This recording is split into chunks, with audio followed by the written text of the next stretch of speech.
I'm genuinely sorry sa nangyari sa tatay mo. If ever you need someone to talk to, nandito naman ako para sa'yo.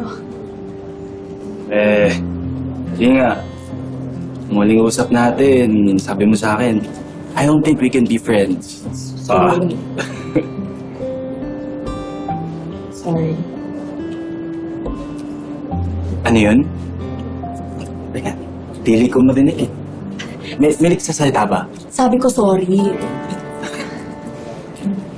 Alam mo, nung minsan, nakwento kita kay tatay. Tuwang-tuwa ka mo siya nung sinabi ko may bago akong kaibigan. Promise pa ako na magpakilala kita sa kanya. Pero, pilit mahimo na. Hindi na mangyayari yun kasi wala na siya. Kahit di ko pa siya na-meet, sigurado ako na mabait siyang tao. Kasi nakapag-release siya ng mabait na anak na gaya mo.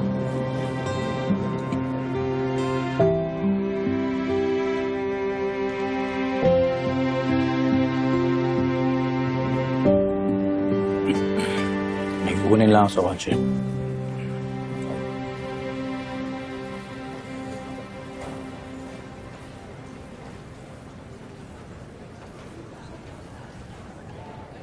Kawawa naman si Gerald, no?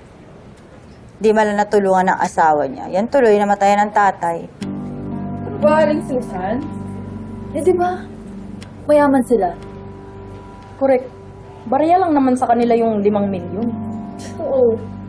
Eh, madamot nga kasi. Saksakan ng kuripot. Ewan ko ba?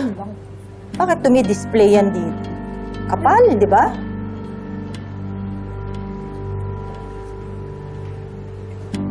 Ako na.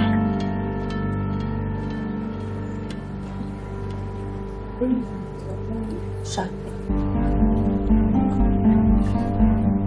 Susan, tigilan mo ng paninira sa manugang ko. Sa harap pa kayo ng patay nagchismisan, hindi na kayo nahiya.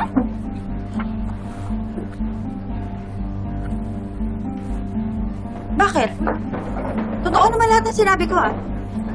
Tsaka tigilan mo na pinagtatanggol mo si Gina dahil siya naman ang dapat na sinisisi sa pagkamatay ng asawa mo. Walang kasalanan si Gina kung merong dapat sisihin yung mga bumaril na sindikado kay Marcel. Yan. Nora, kaya ka iniwanan ni Marcel eh. Dahil kahit kailan, hindi mo kinaya na manindigan para sa asawa mo. Pasmado talaga sa mo eh! Nay! Hoy! Sinapatulan na! Ano ba? Bakit yung pinagtutulungan yung nanay ko? Ano, inaawat ko nga sila eh. Nay, tama na. Bibig ng nanay mo, ha? Ako bakit kasi? Wala niya ako! Patay ako! Asawa ko! Ay! Nangyari! Asawa mo! Mukha akong tinutulak, Betsy. Pabigtin dyan. Huwag ka rin plastic. Ikaw ang plastic. Kunyari mabait ka, pero ikaw naman talaga yung dahil kung bakit matay yung biyanan mo. Puno na ako sa'yo! Aray! Gina! Gina, Betsy! Tama na! Tama na! Huwag yung skandalo dito! Tama na! Yan, tay! Magsitigil na po kayo! Aling Nora! Aling Susan! Uminahon naman kayo! Anong nangyayari dito? Tumigil na kayo! Alam mo, dapat di talaga kita pinatawad eh. Kasi ngayon alam ko lang, di na talaga magbabago yung ugali mo. Eh di ikaw na mabait! Ikaw na perfect! Bagay kasalanan kaya dapat kunin ka na ni Lance! Tama!